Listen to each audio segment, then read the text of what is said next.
Good afternoon and welcome to the Joy Show. I am so excited that you're here on this beautiful, beautiful day. The Joy Show is all about living your authentic truth, your authentic life, being who you are, and really celebrating and honoring your unique nature. And so we're here to honor that. I want to begin today. Today is National Truth and Reconciliation Day in Canada. And so I want to begin by acknowledging the land. The land acknowledgement is a formal statement recognizing the unique and enduring relationship that exists between Indigenous peoples and their traditional territories. For thousands of years, this land has been cared for by the Anishinaabe, the Chippewa, the Haudenosaunee, the Wendat peoples, and more recently, the Mississaugas of the Credit. To recognize the land is an expression of gratitude and appreciation to those whose territory we reside on. Today, this meeting place is still home to many Indigenous people from across Turtle Island.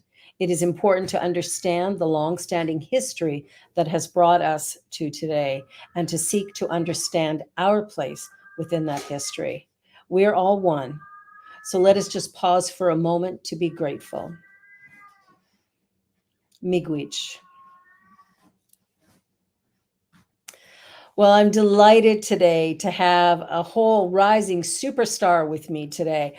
Arlene Vernon is the host, creator, producer, dynamic information enthusiast, and photographer from Arlene's Amazing Planet. And I'm so delighted that she's here today. She has done some remarkable work. Her phenomenal wildlife photography, now combined with cutesy little videos for children of every age. Arlene, welcome, welcome. I'm Hi, so everybody. grateful you're here. Where did this idea come from? I'm just absolutely loving animals and loving children and realizing that there is such a need to have education about the wildlife that surrounds us and about the planet that we live on because our children are the ones who are going to save us. The children are the ones who are going to be the forward movers, the big thinkers, and to be able to be part of their world and to be a positive influence in it is kind of where I'm at.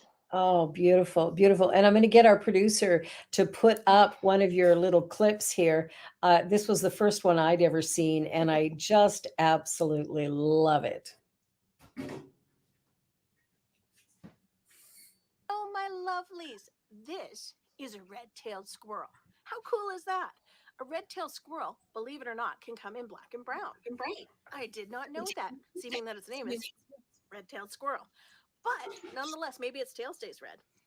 Now, this little guy, when he has babies or she has babies, they have what they call kittens. That's what they call their babies, even though they're not cats, which again, well, that was a little weird, but they're such cool creatures. Did you know that they can swim? And they can hang upside down to get all the stuff off of the trees. It's so wicked awesome. They're like the coolest creatures in the forest. They're like the ninjas of the forest. These guys also do not hibernate. So, what do they do during the winter? For food, for shelter? Well, they live in trees. They bury their food and they also have stockpiles in their actual tree. So, they look for food all year long. Who knew? Oh, Arlene, I love that so much. It's so fun because it's great information, but besides being great information, uh, absolutely it produces this great energy, fun and excitement and delight. And the photography that you show in each of your clips is your own photography. You are a wildlife photographer. So you have a Yes. passion for animals. Yes, and I also I do use some stock photography when I don't have something. Like I shot one about a volcano the other day, and I had to use stock photography, which it's a beautiful thing that we have the availability for that, so I can still bring those messages as well. Um, but the thing that I really like about doing this is the fact that I'm giving children education in a fun way that's fast and upbeat because kids nowadays don't do well with the droning on or the listening to to the texture, those kind of things. They need something exciting. They need education delivered in a fun, creative way. And kind of this is where we're at. So I love to give it with a bang, but to give them vital things that are accurate. Nice. So we've got a little clip here of that volcano one that you did. I haven't This seen is a this one yet. volcano erupting. How exciting is that? That's when there's a big hole in a mountain and it goes all the way down almost to the center of the earth. And what happens is tectonic plates hit and they cause an eruption of lava and molten to spill. Ah, look at this. This is a volcano erupting. How exciting is that? That's when there's a big hole in a mountain and it goes all the way down almost to the center of the earth. And what happens is tectonic plates hit and they cause an eruption of lava and molten to spill. I love that. I love how excited you get Well, we when should be excited about how cool our planet is. It is magical. yeah.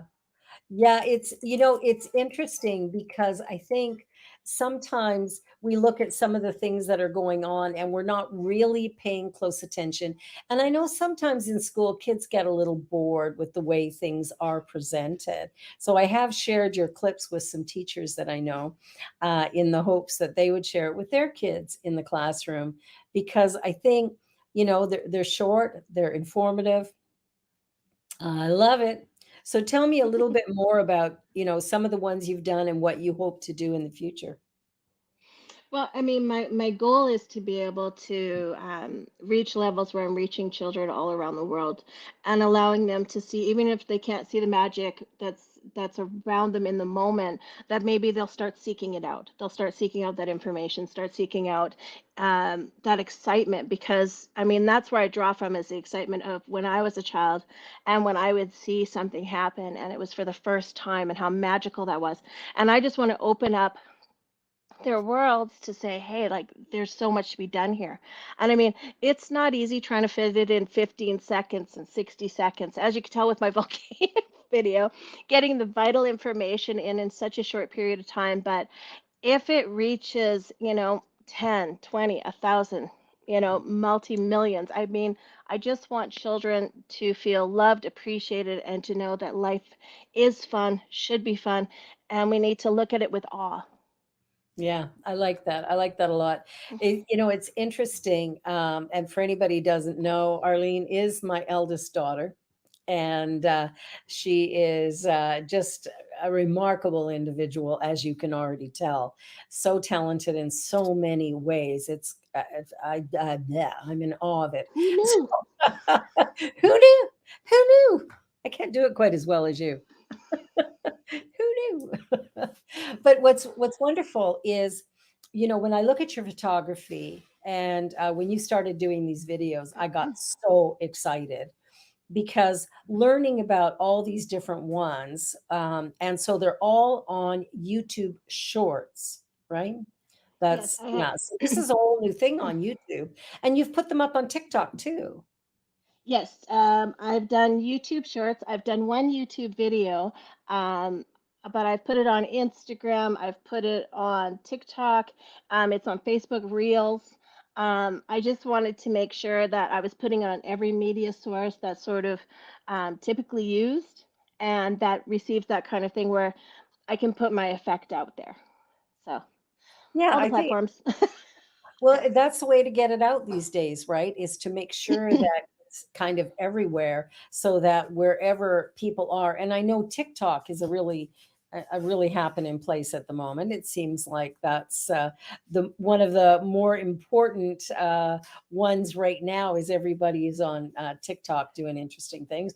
I even have a TikTok channel, so although it's not doing great yet, but when you come to visit, Remember to subscribe and like. Oh, sorry, that way. This way. subscribe and like, subscribe Subscribe and and like, like both subscribe ways and like. to all of us. Mine and hers. Do them Let's both. grow together. Let's go together. Yeah. So, it's interesting to me today because today is National Truth and Reconciliation Day. And when we look at our Indigenous people, they are so connected to the land, to nature, to wildlife, and there's an honoring of all species. And the water and the air and all of it comes from the creator. And what I love that I just came back from an indigenous ceremony in one of our parks downtown. And it was beautiful because when our indigenous leader was doing the opening drumming, the turtle song, the three eagles were circling above us. This is downtown Toronto. It's not, we're not out in the wild, but we're in a beautiful park downtown. But it was really interesting to see that connection and to see that happen. And then I come here and I have you, my beloved daughter, who is sharing information about wildlife and how we really don't need to fear it, but we do need to respect it. Yes, and the thing there's a few things. So with the indigenous culture, which I was blessed enough, and I mean I truly feel blessed with this. I grew up in Inglewood. Our school, we had indigenous teachers, so we really learned about the Blackfoot and the Cree, and we learned about traditions and spirit animals, and being accepting of Mother Earth and being respectful of her. For those eagles to show up, I will tell you from personal experience as a wildlife photographer, eagles stay around the lakes and the rivers because that's where the birds and ducks are. Because they mainly hunt waterfowl. So it's really, really cool that they showed up to show support, because for three of them to be circling downtown Toronto, that is spiritual. That is a spiritual sign from Mother Earth saying, see us. The other part of it is we need to recognize animals as sentient beings. We really need to get to the idea that animals are not just extras. They're actually the Yeah, show. These beautiful creatures have souls and personalities as diverse as our own. yeah, So you will find them caring and loving. You will find them being funny. You will find them being affectionate, and you'll find others being just wrong. It's they are just equally as personable and as creative and as weird and wonderful as we are. yeah, So, you know, and anybody who, you know, says that they don't see wildlife and they don't see it around them, it's because they're not looking. I'll tell yeah. you, you go to any park, like any of the wilderness parks, and you're probably within 6 foot of a deer. You just don't know it. Well, even here, like I mean, I live in Toronto, and about, I don't know, maybe 500 meters south of us is a creek and a pathway, and Pierre walks the dog there, and he's seen fox and he's seen deer. It's and then when we go down to the lake, because we're on Lake Ontario, which is a huge lake, we go down to the lake and the swans are fascinating because they mate for life, which is Hmm. kind of cool. But what's interesting is I was watching the swans the other day and they were coming up and they were chasing away the geese. So there's one swan, there's like, I don't know how many geese, there was a ton of them. And the swan comes and wings go out and it's like, get out of here, creating its own space. And it was so intriguing to watch, like, because they had their young ones. They're not little babies anymore, they've actually grown a bit, but they're little ones there, and I think they're making sure that those geese don't get anywhere near their young. So a little bit like a mama bear or a mama human, right? Well, and let's be honest. When it comes to Canadian geese, they have a reputation of being a cobra chicken. I mean, because they hiss and they attack. And if my kids were around it, I'd be like, yeah, please give him space. Because and if you got to stand up and you got to flap your wings, I mean, by all means, get in there, get her done. And swans are beautiful, accepting critters. But I mean, when it comes to Canadian geese, they are lovely, but they're that Italian family, and you never want it. They whoop and they yell at you and they go at you and they talk constantly and they're really lovely. Like they're the most beautiful birds, but they're very vocal. They like to speak Oh, you constantly. have one on the Canada Goose.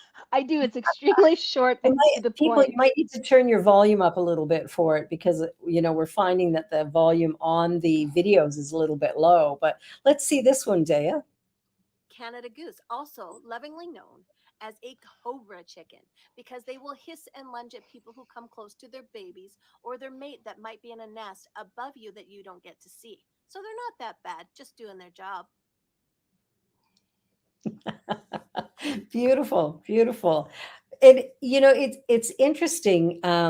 We're because we're learning from your little videos, which are so short and so like that's what's so cool, right? You're talking 15 seconds or 60 seconds for all of them. And I just want to shout out to Cheryl and Rev Me. I see you're in the house. Welcome, welcome. I'm glad you're here. And anybody else, if you're here and want to put a little hello into the chat, please do. Or if you have a question for Arlene, she is very, very knowledgeable. Um, Now, one of the things you were a pretty fierce advocate for the coyotes that were in your neighborhood. Actually, they were in sort of a green belt near your home. Can you talk about that a little bit? Okay, so coyotes are absolutely miracle creatures. They are the ultimate survivor. They adapt to any situation that they've been thrust into. They can find food pretty much anywhere.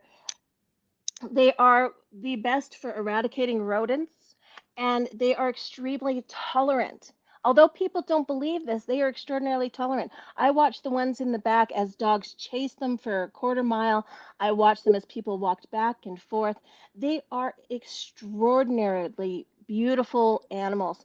And I had to do something about it because in my back field, although it is private provincial property, people have taken to walking their dogs off leash, which for coyotes having pups is extraordinarily dangerous for both the coyotes and for the dogs because they're there to defend their pups.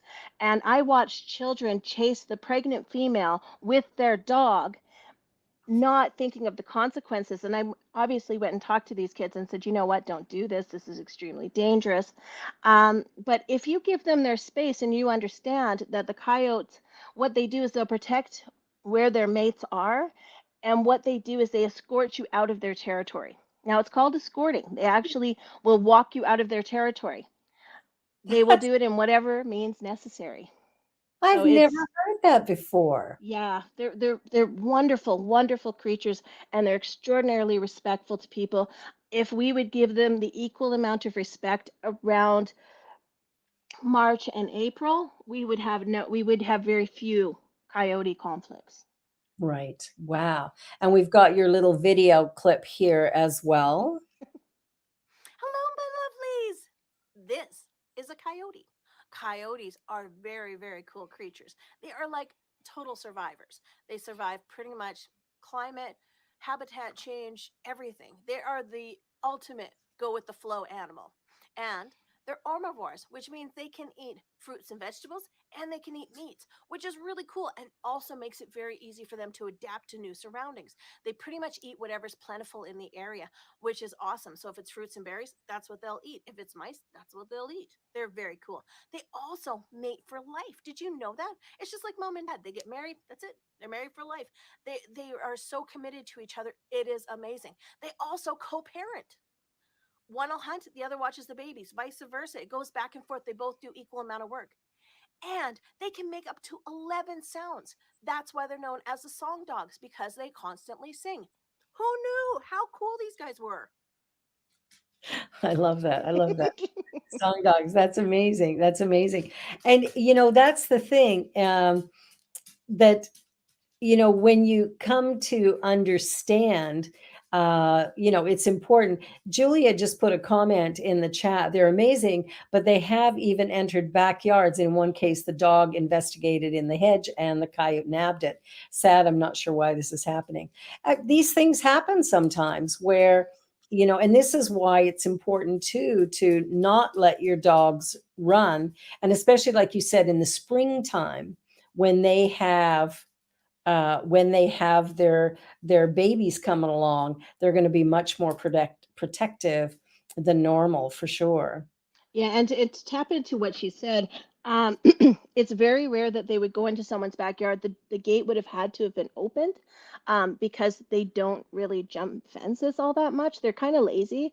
Um, the other thing is if it was hiding in the bush, probably and it's in someone's backyard, I'm assuming that the gate was left open. There was probably mice or rodents in the yard.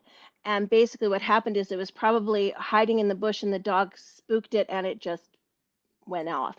I don't know the circumstances. I'm guessing from the limited information that I was given, um, but they tend to stay away from people. They don't like conflict, and it's it's a rare thing where you find that happening.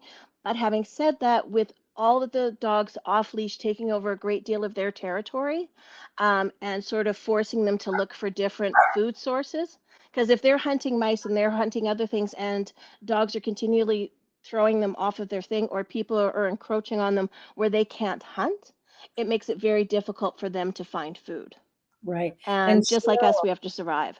well, exactly. And Cheryl put into the chat here, around here, people are saying that because they're starving due to their territories being reduced so much, they aren't as safe as they used to be. So that makes a difference too. And of course, we live here in Ontario, we're living in very close quarters, right? So Yes. I think that also can make a big difference as well, when they're not able to get the food that they need or find shelter, kind of their own safe space. So in Calgary, you have a whole lot more We do. land mass. You have a Yes. lot of it. Yeah. But in those small quarters, that's why you have to be way more conscious about where your animal is and what's in your backyard. Like even in my backyard, I've had bobcats, because bobcats will jump on my And in backyard. your front yard. I feel bad for the fella, to be honest. But I mean, people with small dogs, when they let their dog outside, you can't just let it outside. I was unfortunate enough to witness, because I love wildlife and I'm always conscious of it. My dog and I went for a walk in the park, and we saw this beautiful eagle, and it landed in front of us on a fence post, and my dog just took a seat. And I mean, he's a big, loud dog, and he knew he was humbled in comparison to this large creature. So we're sitting there, we're watching this, and I had to go home and tell my husband how awe-inspiring being this close to an eagle was. When we went outside to see the eagle, we realized it had grabbed somebody's cat. And Yeah. this is the unfortunate part about wildlife and pets being together is, as humans, we have to take more conscious responsibility for our animals, because wildlife is doing what they're meant to, which is eating, surviving. Yeah. And they're not doing it to, it's not done out of malice. It's not done for any other reason except for survival. Survival. And if we take the conscious effort to say, okay, every life matters, their lives matter too. So we have to go, okay, so what can I do to protect my animal? Well, when you have a small dog, go outside when it goes potty, and in fact, reward it every time it goes potty, because then that improves the dog's life, because it's spending more time with you and it's being rewarded for doing its pottying outside. And for two, it keeps the wildlife safe, because there's no reason to eliminate the wildlife if we're taking those precautions. It's just a few extra seconds.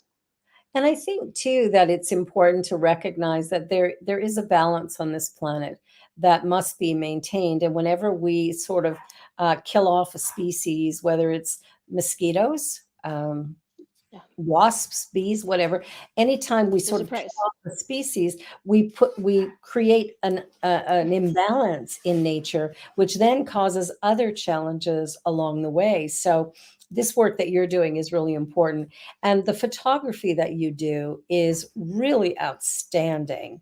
I'm amazed by some of the photos you've taken, and I love to share them wherever I can, because they're not things that I'm going to see often, like that picture of the coyote. It's such a clear close up shot of that, and you've got a beautiful heron, blue heron, with its wings out on the water, and there's shots like that that really sort of help me to feel closer to nature, living in the city and not getting as much connection as what you have, but you go out of your way to find it, which is really sweet. I like that. Yeah, and it's just in my backyard. And I mean, that's the thing is, when I go to the parks and I'm standing beside the swamp, or I'm standing in the trees, and people kind of like jog past me or bike past me, those are the same people that go on my Facebook site or go on my Instagram site saying, "Where are you seeing this?" That was in my backyard. I took a moment while these starlings, European starlings, were flying into my trees, and I grabbed my camera and I took a moment with nature. If everybody took a moment, it's just about sitting there and listening and looking because they're everywhere. Yeah, yeah. And Dave, I noticed there was a bear that you had up just a minute ago. That was really quite remarkable. And yeah, so This is Darwin. I named him Darwin because there was three cubs. And this little fella I named Darwin because it's one of those things. If there was something wrong to do, he did it.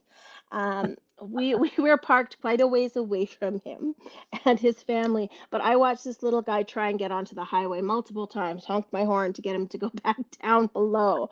He was just naturally curious and was that little guy who had to do everything. His mom, I don't know how many times she smacked him and tried to put him in line, and he was just like, "Okay, mom, okay," and off he went. And he'd take one of his sisters with him.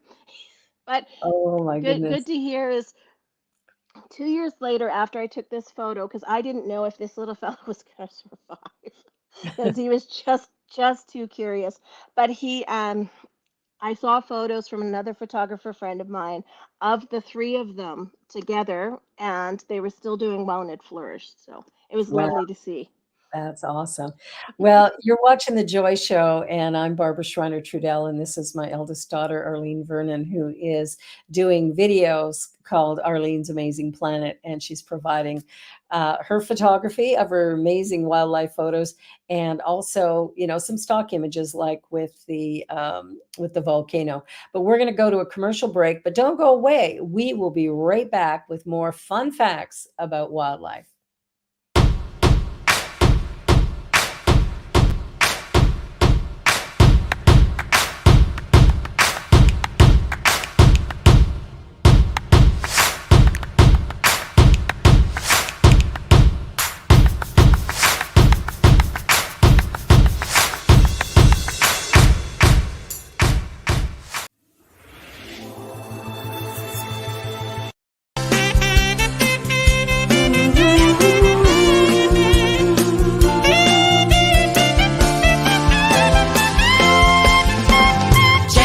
Change, you can do it. Change, it's a sure thing. Change, expect a miracle change.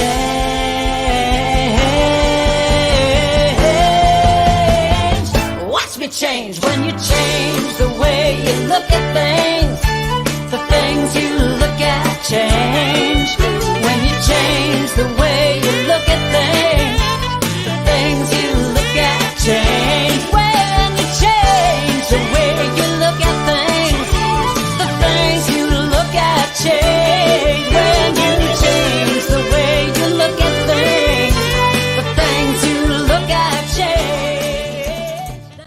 On behalf of everyone at New Thought Media Network, thank you for being a member of our virtual family. Your financial contributions help share the New Thought message with people from around the world. Please visit and contribute at www.ntmedia.org/donate. New Thought Media Network, come be you. And please like, share, and subscribe. Until next time, peace and blessings. Hi, everyone. I'm so delighted. Arlene Vernon is with me today, and she's created a really great YouTube channel, Arlene's Amazing Planet. And I'll tell you, I'm so excited about this. It's one of the funnest things I've seen in a long time. Julia's put a quote in the chat. Great photo, so cute. I agree. We have to try to coexist. The coyote in the yard must have been very hungry as people were there and saw it all happen. And that would be so sad, to lose your little dog. So that's heartbreaking. But It's yeah, horrific.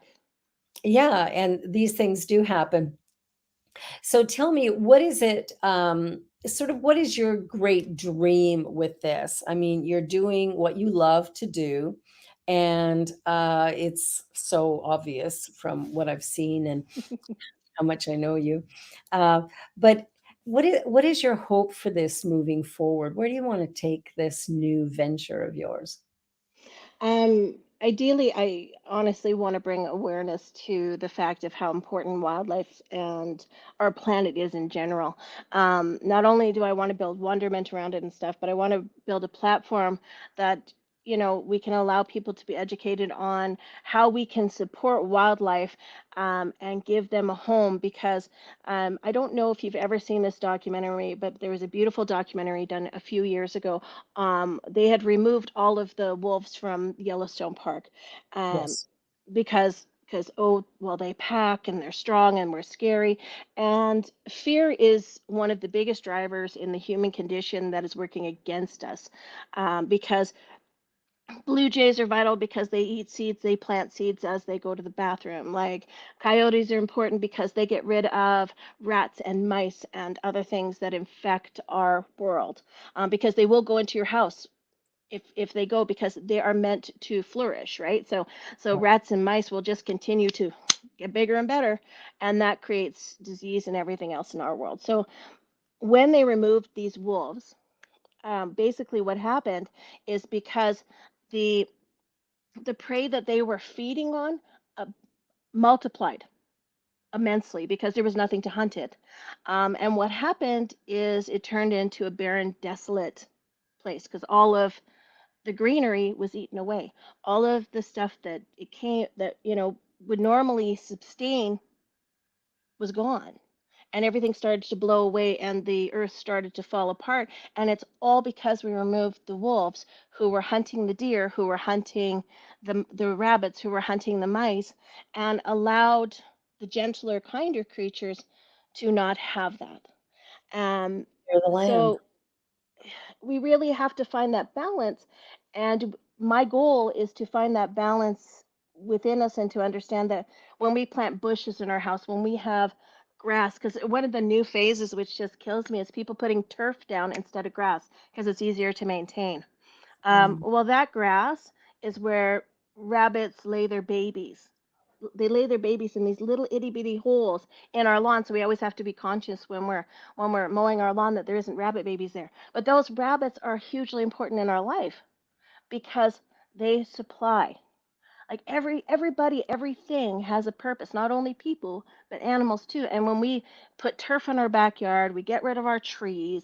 Um, we get rid of all the predators because well, we get overran with things. Like there's consequences to our actions, and to be able to lovingly put it out there and allow people to learn and grow with the wildlife and to understand their importance, it's a goal. And it's overwhelming the amount of work that has to be done to protect these animals because the consciousness is growing, but it's not there yet. Yeah, I think we have a lot of fear running. And, you mentioned the trees and the importance of the trees. And I was Huge. at yeah, it's mass. It's what's going to heal our planet if we would just leave our trees where they Trees, are as they bushes, are. grass. Yeah. And it's interesting. I put in the chat climatehealers.org. Dr. Salesh Rao had been one of my guests a while ago, and he is talking about how, we can reduce climate change and actually heal it by looking after two things. And one of them is ensuring that we have trees because the trees absorb the carbon. We need trees, so we have to stop clear cutting so we can grow wheat and things to feed animals that we're then going to eat.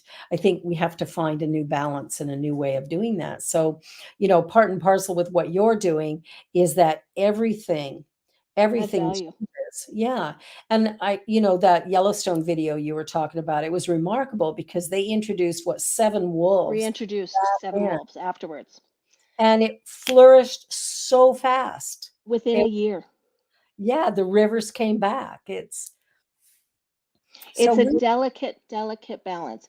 We yeah, need to plant more bushes. We need to ensure that our grasses are done. We need to, like, I mean, obviously, we're not at the point where people are willing to stop mowing their lawn or to stop eradicating weeds, which would be beneficial, just saying. especially But our bees. parks are doing it. Our parks are allowing their grass to grow. Our parks are allowing the natural things to be there. You'll go to the park and it'll be chest deep, and it's so beautiful because the coyotes can hide in it.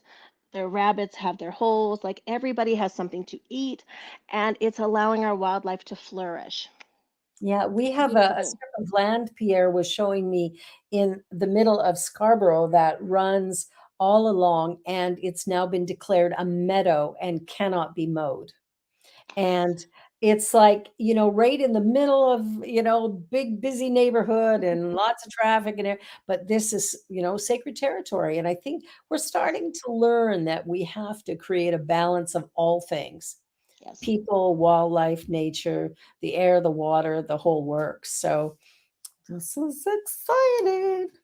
It's So about tell me, getting along. with each other and with that which is going on around us, we have these little bugs that come into our house. Well, they're not so little and they're very fast, so I don't like them very much. But so I will yell, and Pierre is my bug getter. But he comes and he gets them and he puts them outside. He doesn't kill them. My husband too. Yeah, because they have value, but I don't want them crawling on me. Well, I put out a little blessing saying that if you're outside, you're safe and cared for. You come in my house, you're open game, and we We're will transport you out. I'm just hoping it's safely. Yeah, yeah. Well, that and one of the things we've done, because I know wasps, especially at this time of year, They're in for aggressive. the last month or so here in Toronto, we have these paper wasp nests, and we hang it out by where we seat outside. And what's lovely is they don't come around because wasps are territorial, and if Yes, they see another nest, they they move go, on. they move on. And all it is a little bit of paper that I got at the dollar store. Well worth the buck. Exactly. I don't have to kill them. I don't have to run from them. I don't have to stay locked in the house because I'm afraid of getting stung. Um, I can simply put this little paper thing up and problem solved. And everybody gets to live healthy, happy, on and on. So there's ways of coexisting. And even with mosquitoes, I found a cool thing. You might need this given the amount of time you spend out in the grasses and stuff. Um, but if you spray yourself with a vinegar water mix, Oh, the okay. smell dissipates fairly quickly. Mosquitoes will not bite you. And believe me, they love me, but they don't like vinegar. I'll have to try that. I've had a hard time finding anything on the market that stops it because I actually stand within a quarter inch of a swamp, which is their breeding ground, and I equally smell good, um, and I have had welts all over my little body Yeah. because I go in dawn and dusk because that is the most active time for wildlife. And, What and just to mosquitoes. Yes. Well, to touch base on something, sorry, it just popped into my head, but one of the things that a lot of the naturalists and the people who study wildlife and so on and so forth have found is that a lot of our wildlife is going nocturnal to try and avoid us. That's how desperate that our animals have become is normally animals who would have hunted or flourished during the day are choosing to be nocturnal, are choosing to only do things at night so that they're not having those interactions. So if they're taking steps, maybe we need to take a few too. Yeah, I think that's really really important, is to take those steps and to begin to acknowledge. Great tip. Mosquitoes love me too. Julia says nothing words. Um, me, I use almost straight vinegar. I don't really Mm. measure it out. I just pour it into a little spray bottle, add a little bit of water to it, and I just spray myself head to toe, and then put my clothes on, and nothing bothers me from there.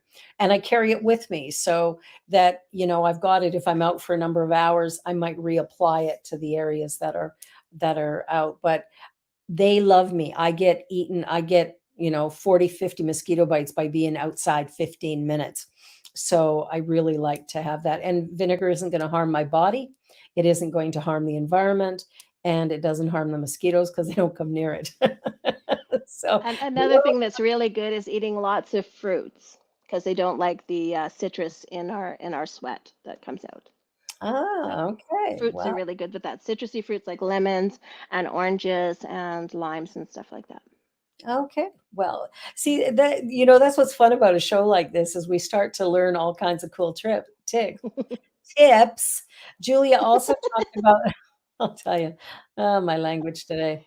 Uh, Julia also talked about the idea of allowing your lawn to grow for a while, which allows milkweed. Yeah, let your lawn Yes, grow until at least the end of May and allow milkweed and other weeds growing. They attract monarch butterflies and love other it. wildlife. All of these things have such immense value. Beauty, So I mean, the monarch important. butterfly is so Love beautiful. it. But also, you've got the butterflies, you've got the bees, and there's a conversation about like if bees were to go extinct, we would. Yes. That's how closely connected we are to something this big.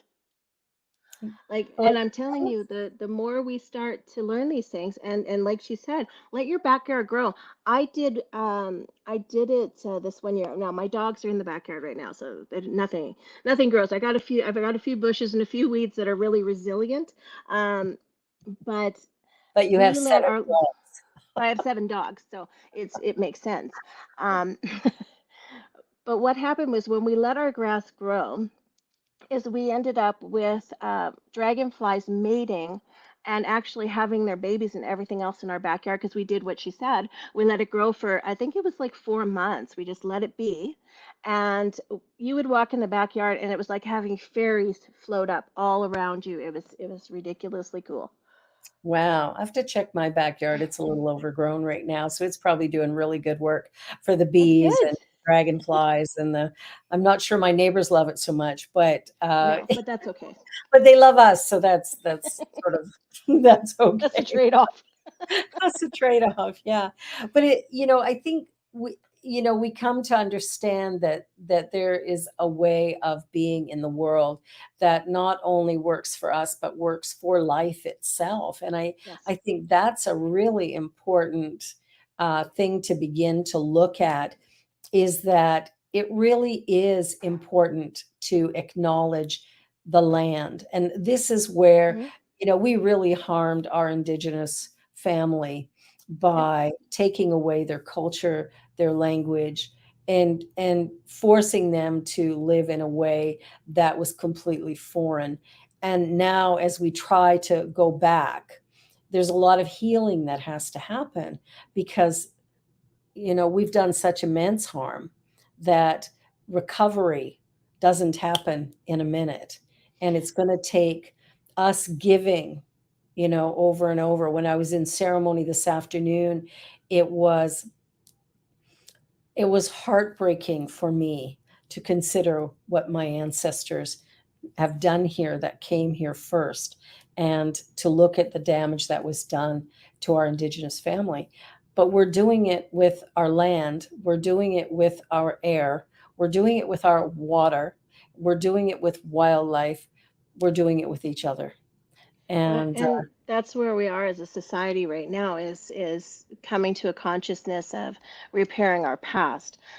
We don't want to live in it, but we want to move it forward and we want to repair it.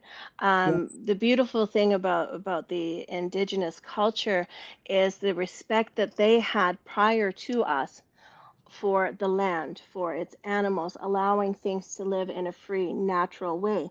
Um, it's one of those things that the buffalo, they only hunted what they needed. They only used every ounce that they could out of this animal. Nothing went to waste. Everything was used. Then, as we well know, we came and decided to start doing mass things with these. The Hudson Bay Company, made tons and tons of animal clothing and so on and so forth, and mass produce these things. And it's kind of been that way since, but we're coming to a new consciousness where wearing the skins of others is less acceptable, which is quite yeah, lovely. no kidding. Yes. Yeah. And like Julia says, we acted out of ignorance, right? Yes, And 100%. Indigenous have so much to teach us. They knew how to work cooperatively with the land, with the land. wildlife, and they only took what they needed to survive.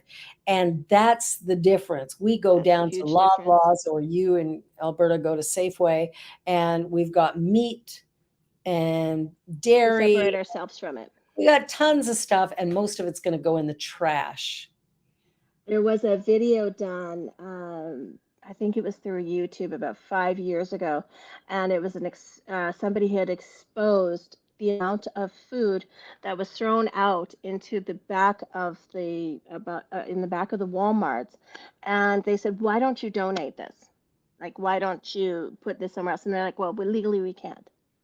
And they're like, "But this is all good food. Like, people could eat this. There's people starving.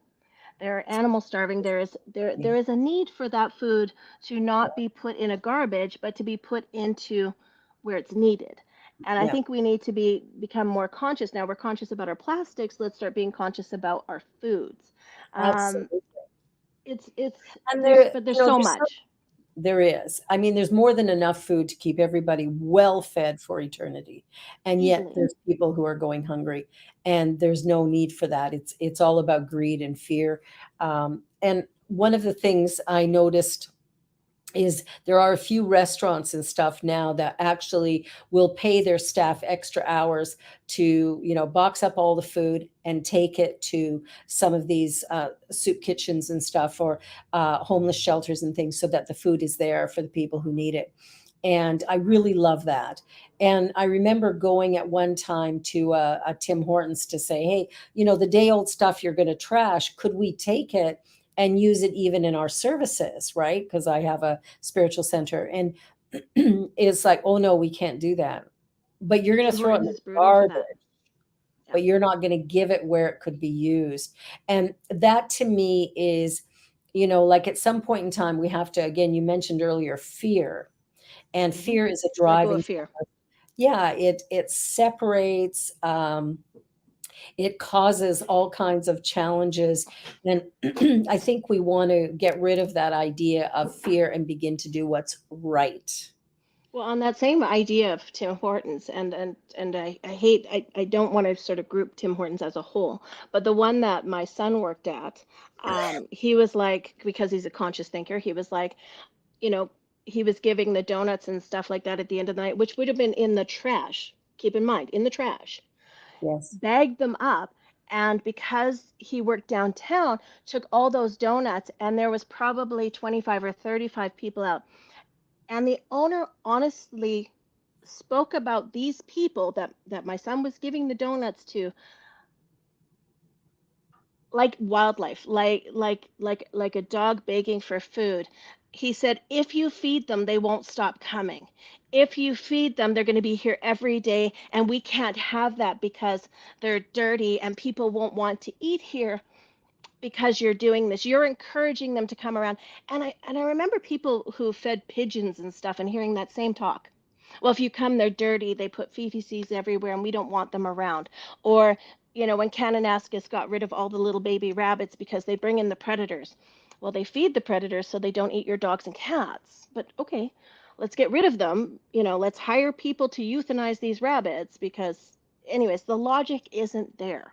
No, it isn't. No, it And isn't. I was disgusted by the fact that this man referred to these homeless people like these are people. These aren't even animals. I mean, I don't get why people separate from animals, but some do. Yeah. But these were people, and they spoke about them as though they were vermin, like Less than. bugs, rats, and they're people, They're and people. they need food.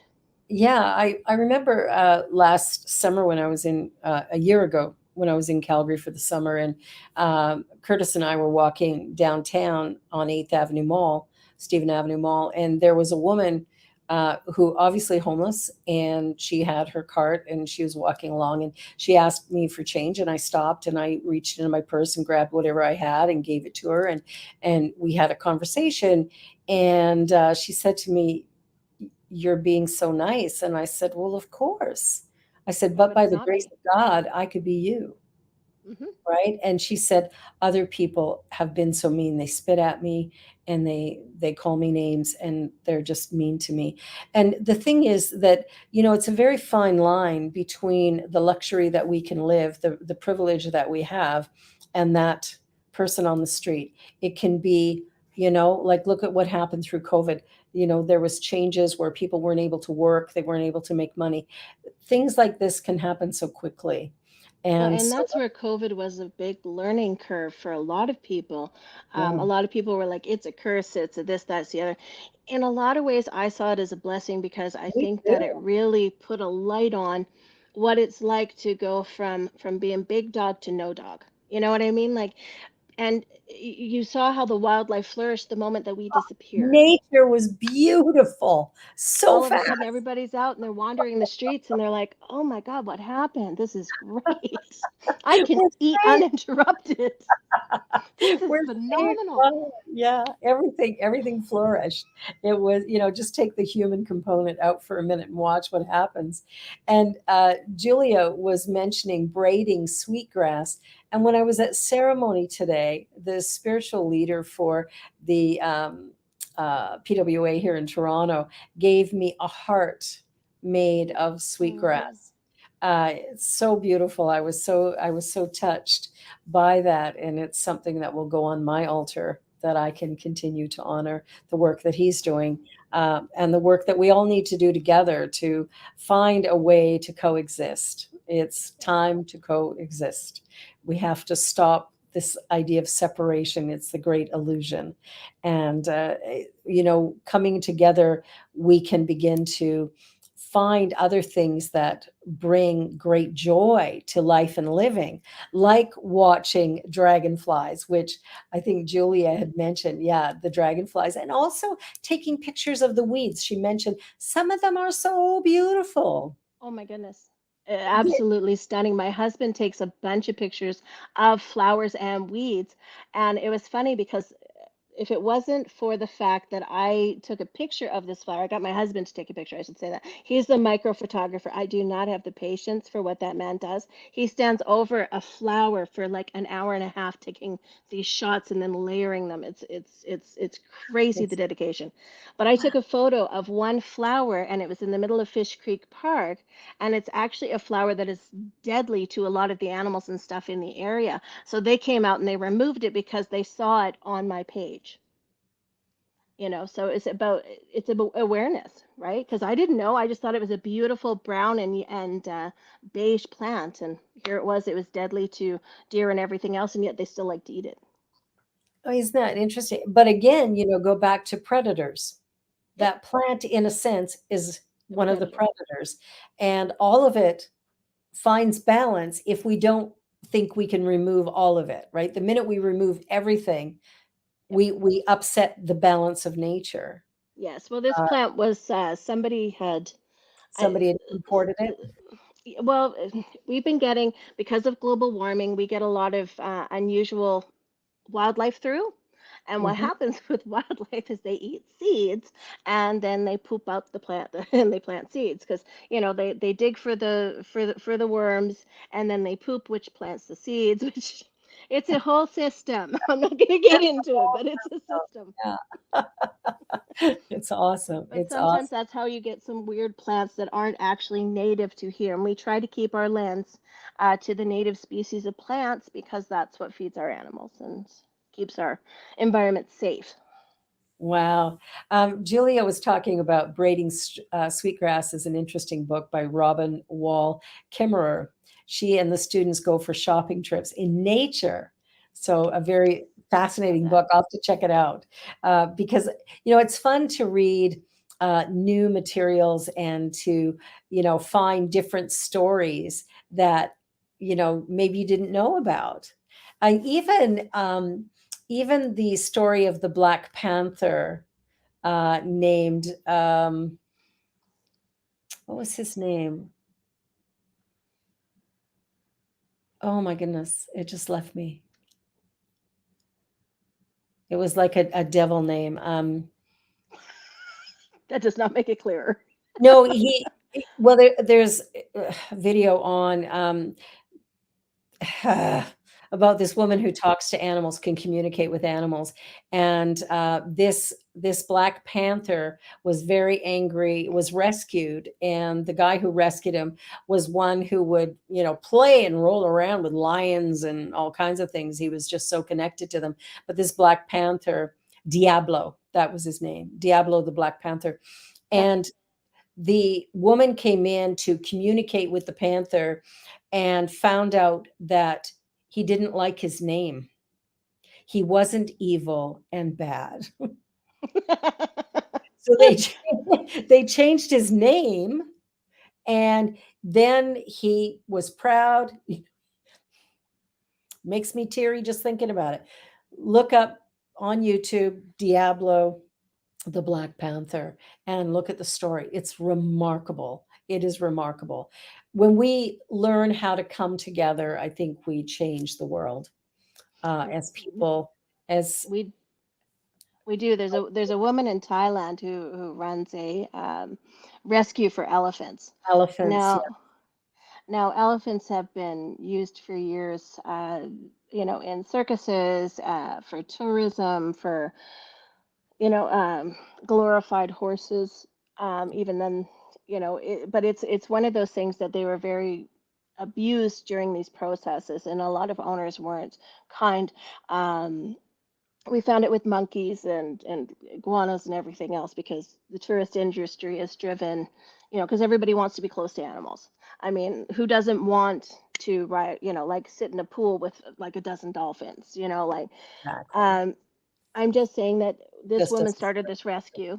And basically, what happened is she's been rescuing elephants forever. And she has people come to Thailand and volunteer. They actually pay to go there to volunteer at her rescue. And they tend to the elephants and they care for them.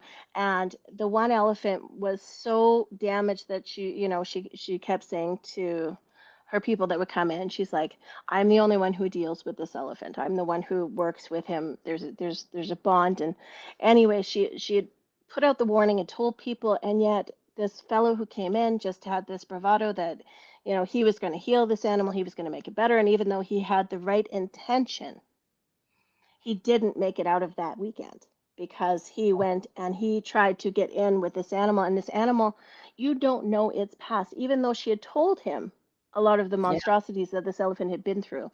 Mhm. And sadly, he wanted so desperately to heal this animal that he didn't respect the animal's space. But to heal something, you have to respect it. So there's Exactly. balance once again. Yeah, again, it's about respecting where everyone is and that everyone is at choice. Everyone has the ability to find their own path, their own way, and respect is so, so essential to that process. Wow, we're coming to the end of this hour, and I am just blown away. This has been so fantastic. Um, I know the conversation has expanded. We've Oh, gone to places I never even knew that we would go, which I totally, totally love. And so, final words, Arlene, final takeaway for the people who are watching today. go to my channel, subscribe and like, and pass it on to anybody you know who has kids. Kids are our new generation. They're our new hope. They are the ones who are going to heal this planet long after we're gone. So let's embrace those little angels and set them on the right path of acceptance. Yeah. And Thank Arlene's you. channel is called Arlene's Amazing Planet on YouTube, TikTok, Instagram. Man, it is everywhere. Everywhere. So please do go and hey, with the Joy Show, like, subscribe, and keep showing up. We're really, really grateful that you're here. Today has Thank been you. wonderful. I love you all. I love you, Arlene. You are just my greatest gift.